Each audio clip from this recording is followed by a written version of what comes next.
This is the perfect opportunity. You're fired, you incompetent fool. This is the perfect opportunity. You're fired, you incompetent fool. For a moment, I didn't understand what was said to me. The manager, who always called me useless. One day, the manager accused a cleaning lady of being a thief, and I stood up for her. She would never do such a thing. Do you have any proof? What? Are you going to believe a filthy cleaning lady over someone from our company? No, that's not what I meant. Then the manager, grinning, brought his face closer and said something outrageous. If you're defending this thief, you're guilty too. I've always thought you were incompetent, but you're even dumber than I thought. There's no saving you. This is a good opportunity. I'll report this to the higher-ups. You're fired. Don't bother coming in tomorrow. What? Fired over this?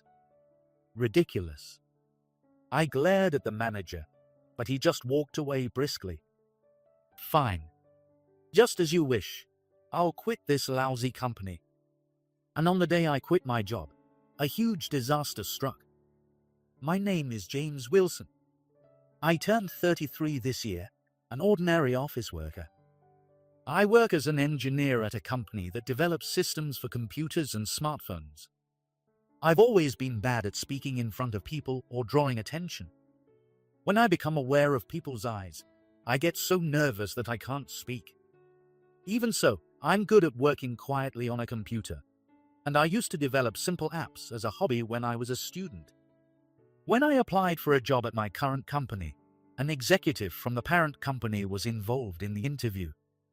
That person said, "I want to buy your skills. It's okay if you're not good at the big stage.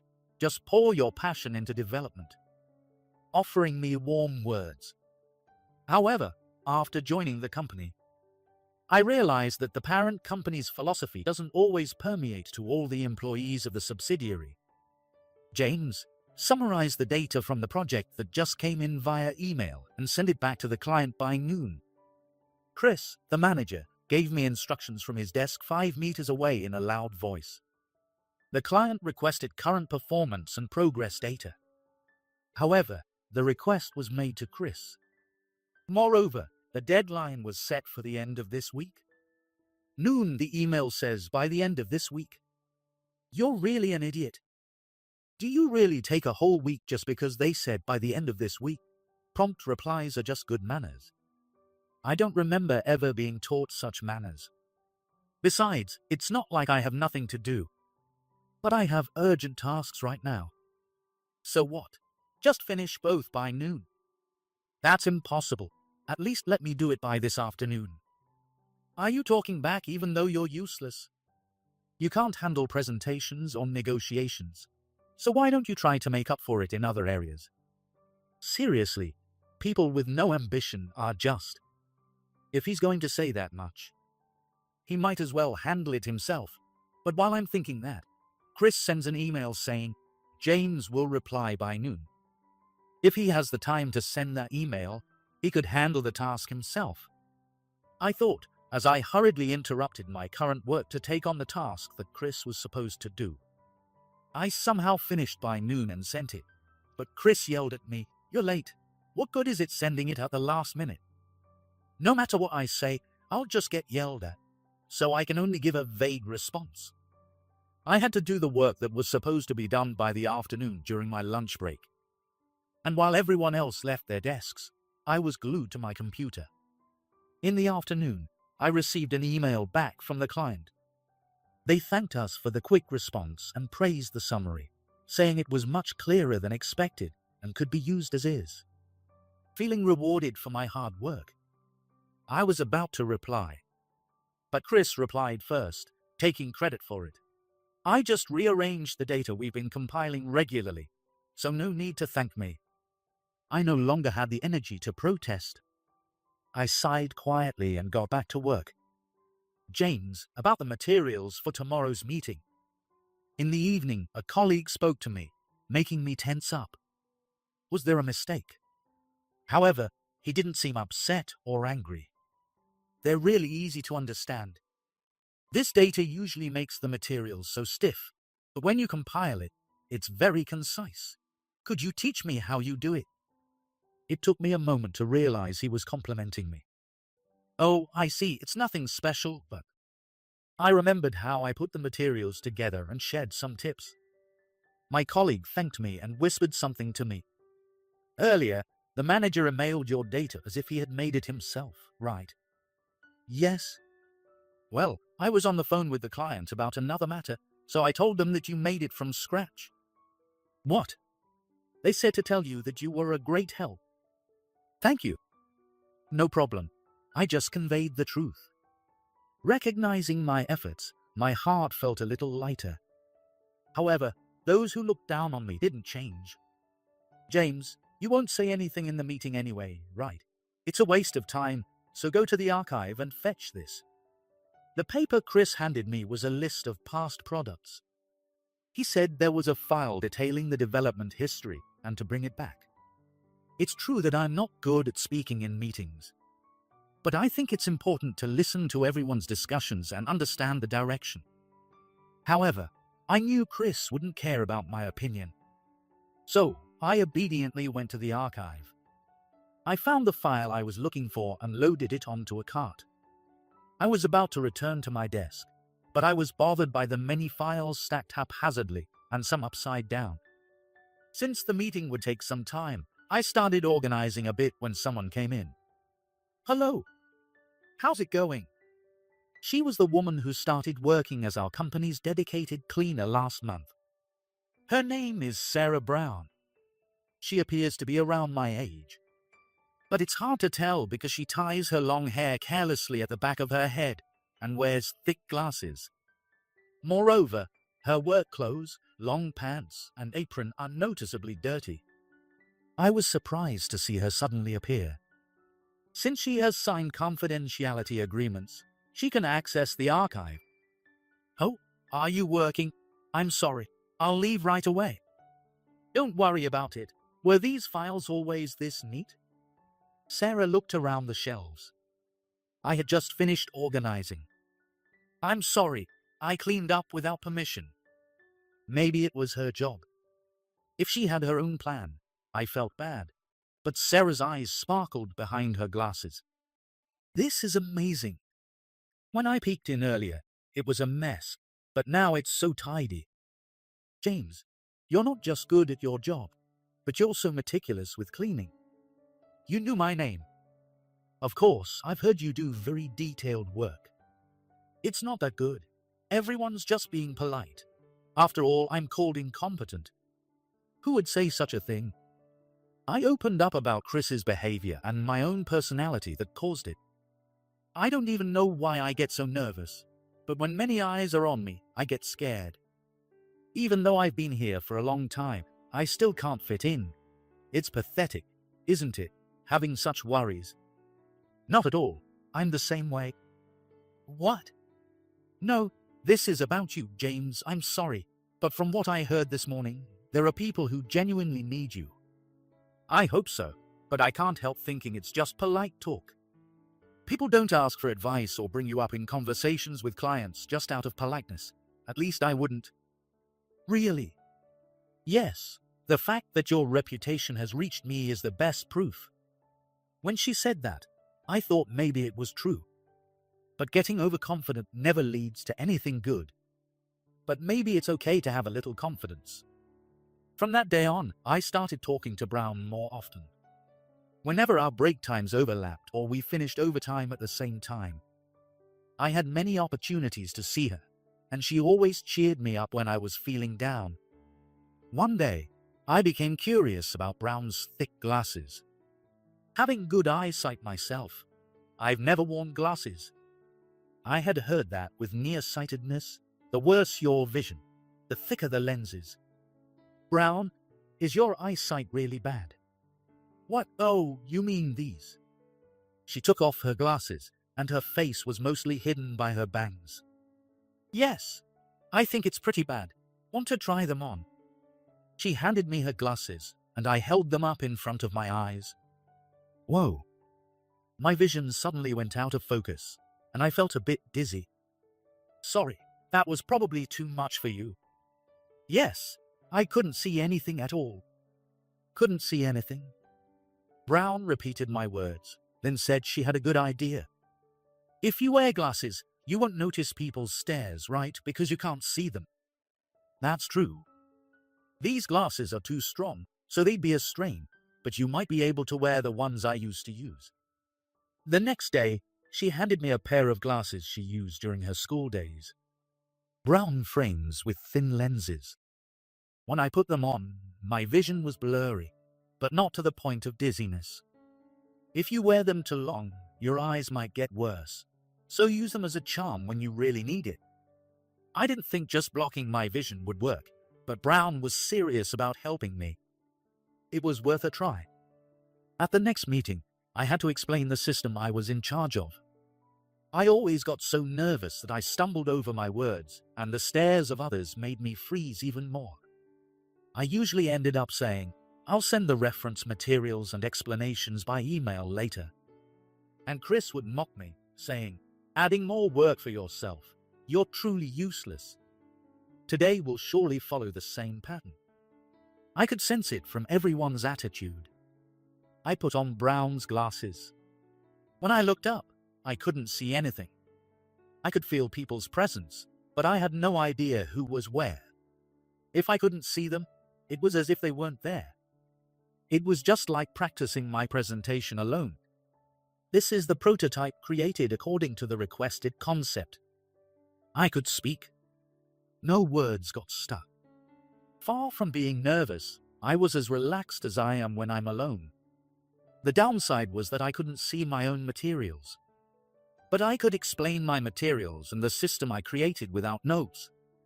Plus, I couldn't see anyone's reactions. But right now, I was so amazed that I could explain without hesitation that I honestly didn't care about their reactions. Anyway, I wanted to convey my achievements and my thoughts. I moved my mouth diligently, delivering my words to the unseen audience. I never expected to be applauded when I finished my explanation. "James, what's going on? You nailed the presentation. You didn't stumble or get stuck, and above all, it was really easy to understand." Of course, James's materials are always clear, so when he explains them himself, it's like adding wings to a tiger. My colleagues were all praising me. I realized the power of the glasses. Just not being able to see made such a difference. It's all about mindset, and the world changes this much. Feeling both surprised and accomplished, I thought I must thank Brown later. I wanted to express my gratitude quickly, so I went to find her. I found Brown cleaning the floor by the supply shelf. "Brown." "James, what's the matter? Why are you in such a hurry?" "You were right. Just not being able to see the audience made everything go so smoothly. Thank you so much. I just gave you some advice. The skill was yours all along. If Brown hadn't noticed, nothing would have changed for me. Please let me thank you." "It's not such a big deal, but since you insist, I'll take you up on your offer." While I sorted the supplies that had been shoved onto me, Brown cleaned around the supply shelf. Normally, this task would have been accompanied by sighs, but talking with her made the time fly by. Someone was watching us from afar. The next day, when I arrived at the office, I headed toward the center. There was a crowd, and the atmosphere was noisy and unusual. What happened? Maybe a stray cat wandered in. I was thinking this when I saw the center of the commotion, and my blood ran cold. Just confess, we have the evidence. It wasn't me. There was Brown, being confronted by Chris. "Brown." "Oh, James." Her usual friendly smile was gone, and she looked terrified by the situation. "What on earth is going on?" "She's an industrial spy. We found evidence of her deals, stealing company information and passing it to other companies, in her locker. The documents Chris showed contained confidential company data. These were found in Brown's locker. This is a mistake. She's being framed. She's not that kind of person. If Brown were an industrial spy, she wouldn't have had time to pay attention to me. And I can't believe someone who has been so supportive of me could do such a thing. You, an incompetent fool, are defending an incompetent cleaner. How touching. A beautiful act of mutual aid among the weak. Chris looked at me with narrowed eyes. Come to think of it, you two have been unusually close, haven't you? Even though this filthy cleaner was only hired recently. That's because she was giving me advice. Advice on illegal trades. What? What are you talking about? I get it. You're an industrial spy too, and you were giving her instructions to pass on the data. I was too stunned to respond to such an absurd accusation. It's a fact that this cleaner was hiding our internal documents. If you defend her, you're guilty too. No way. Investigate this properly. Investigate. The evidence is right here. This evidence seems way too convenient. What? Are you doubting me? You'd rather believe a filthy cleaner over a company employee. That's absurd. You're definitely her accomplice, aren't you? No matter what I say, he's determined to frame Brown. Say what you want, but she's innocent. I believe in her. Oh, if you're saying that, then you're guilty too. Even someone as incompetent as you understands what that means.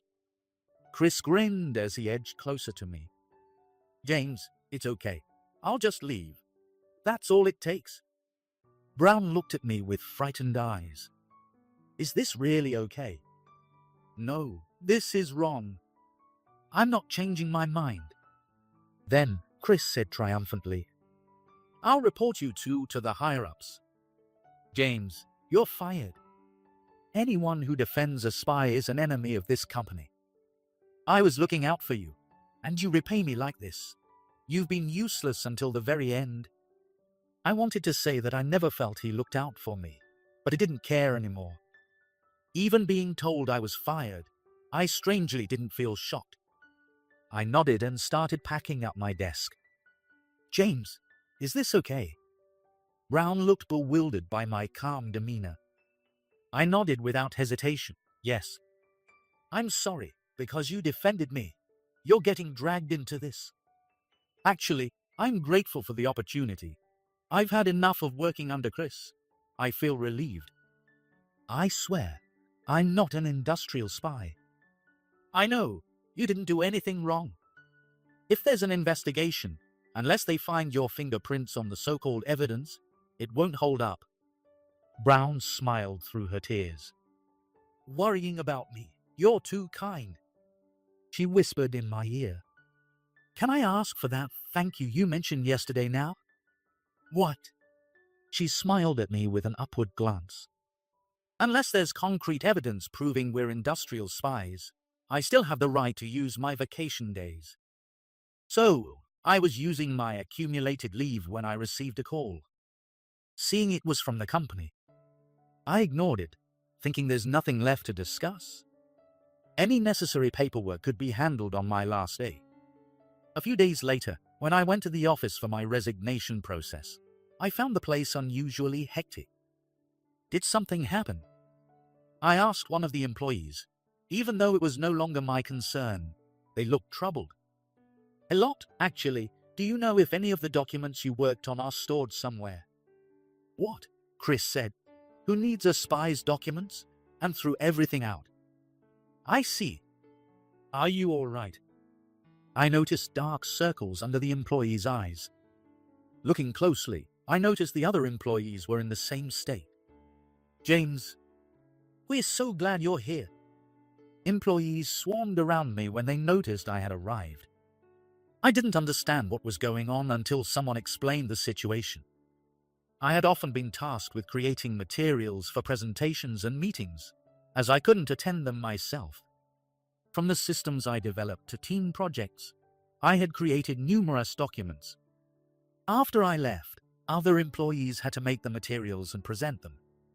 However, their materials were unclear, lacked evidence, and didn't highlight key points.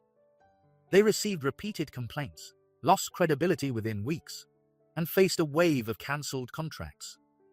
The company reportedly lost around 10 billion yen because of this. I couldn't believe it.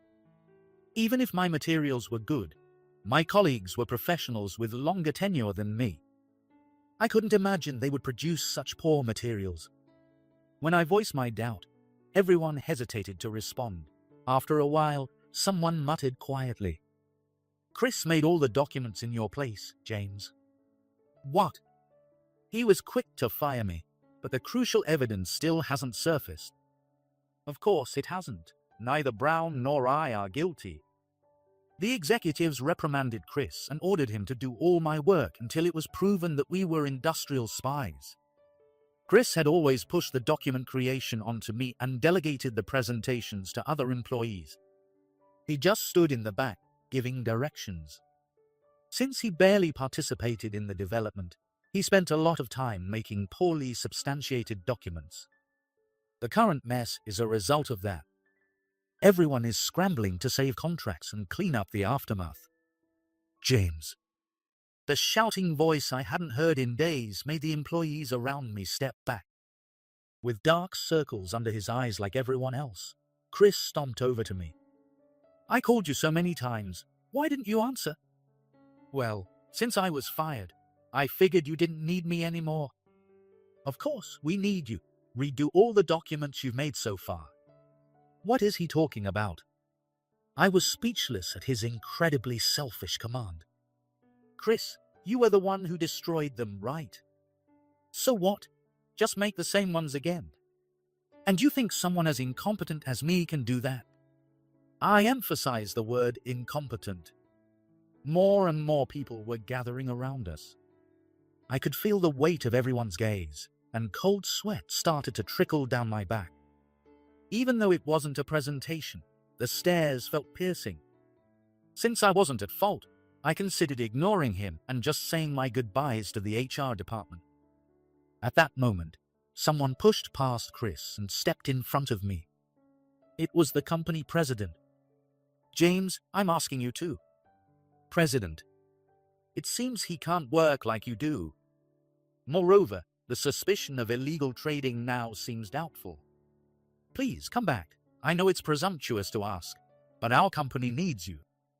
They said something similar during my initial interview, but it turned out to be a lie. "Sorry, but I've already accepted a job offer elsewhere. I'm here today just to complete my resignation process." "Even though we're pleading with you, you can still act like that." Ignoring his own actions, Chris tried to pressure me. Just then, a clear, firm voice rang out in the office. "Oh, you can say that after framing him and forcing him to resign, I return your words to you." Everyone turned to look at the speaker. A beautiful woman with long, glossy hair tucked behind her ears stood there, revealing her elegant features. She wore a grey suit and exuded confidence with her dignified posture. "Who are you? Outsiders are not allowed here." Chris snapped at the woman, but the president apologized to her. "Chris, how dare you? She is Vice President Miller." "Vice President Miller?" The office buzzed with whispers. Half of the people seemed to know her, and the other half didn't. "Don't you know she's the next president of Sunny Systems?" Sakura Systems is the name of the parent company.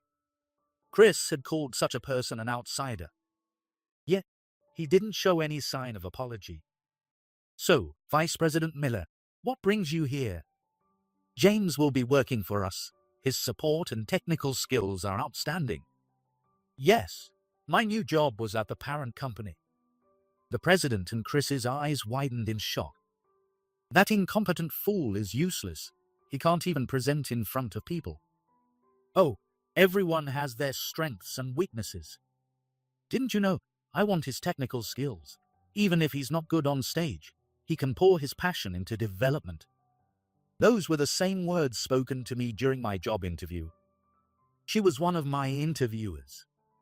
It was only a brief encounter, so I didn't remember her face or name, but she remembered me. "That's not all. He's an industrial spy." "Are you talking about the time you tried to frame me?" At that moment, Vice President Miller put on her glasses and tied her hair back. Chris's voice trembled as he recognized her. "You are. As always, you're very good at putting others down." Vice President Miller looked exactly like Brown. That's right. Brown's true identity was the vice president of the parent company. Her real name is Sarah Miller. She had a reason for using the alias Brown. Since her school days, she excelled in her studies and pursued a career in management without hesitation. As a professional, she quickly climbed the elite ladder, becoming the vice president of Sakura Systems and a candidate for the next president.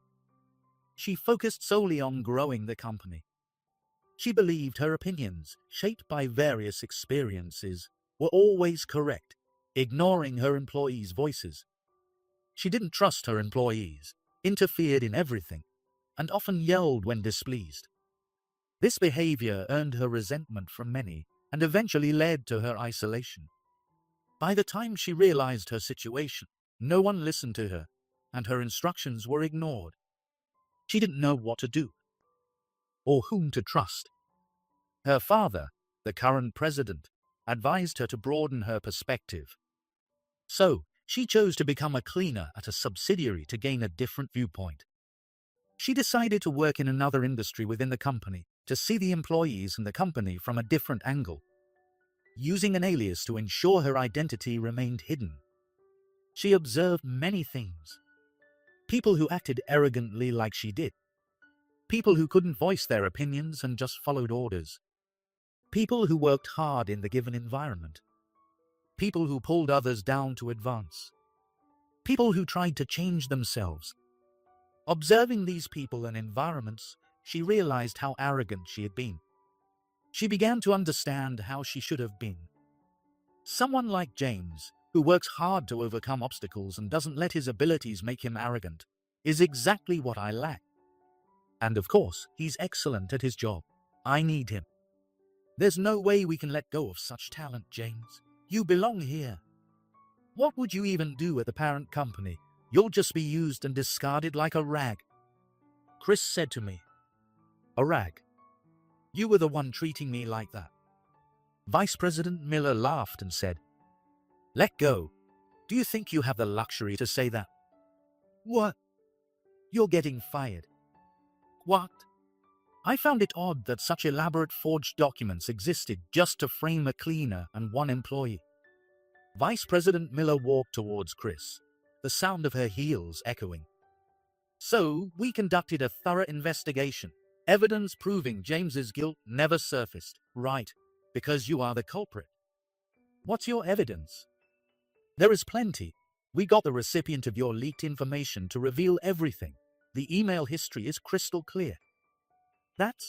That's fabricated. You probably thought you'd pin it on someone else before it got discovered. And who better to target than James, who recently started getting recognition? Seeing someone you look down on achieving success must have been unbearable for someone like you. Then, Vice President Miller turned a cold gaze towards the president. I also have information suggesting you're involved. I've suspected for a while that something was off. The management policies here have been completely different from what we instructed. While you were lining your pockets, things took a turn for the worse. The president's face turned pale as he clapped a hand on Chris's shoulder. This is a trap set by someone trying to frame us, right? Yeah, we wouldn't do such things, James. Tell them we're upstanding bosses, and there's no wrongdoing. The evidence must be questionable anyway, right? She respects you, so if you vouch for us, all suspicions will be cleared. He whispered a threat, implying I knew what would happen if I said anything unfavorable. Everyone was watching me. In this critical moment, everyone was waiting for my words. I felt dizzy. I couldn't breathe. That's right. This is the moment I need my charm. I reached into my bag and grabbed the glasses I kept for such occasions. If I put these on and can't tell who is who. What's wrong, James? James, hey. I clenched my hand tightly. No, this would just be like before. I have to stand up for those who believed in me. I resolved this in my heart and turned to face everyone. There is evidence. I let go of the glasses and pulled out my smartphone. Emails of collusion between the president and Chris. Inflated invoices. Graphs showing mismatched profits and revenue. These were the materials I had used for my reports. I had suspected something was off. but I never imagined there was illegal trading. Vice President Miller had asked me to recall past data, and I gave it to her on the day I was fired. Based on the July report from 2 years ago and last year's financial statements, there appears to be evidence of fraud. We also have testimonies from the other parties involved. The client was very angry when they found out they were part of an illegal trade without their knowledge. I said it, without the glasses, looking directly at them.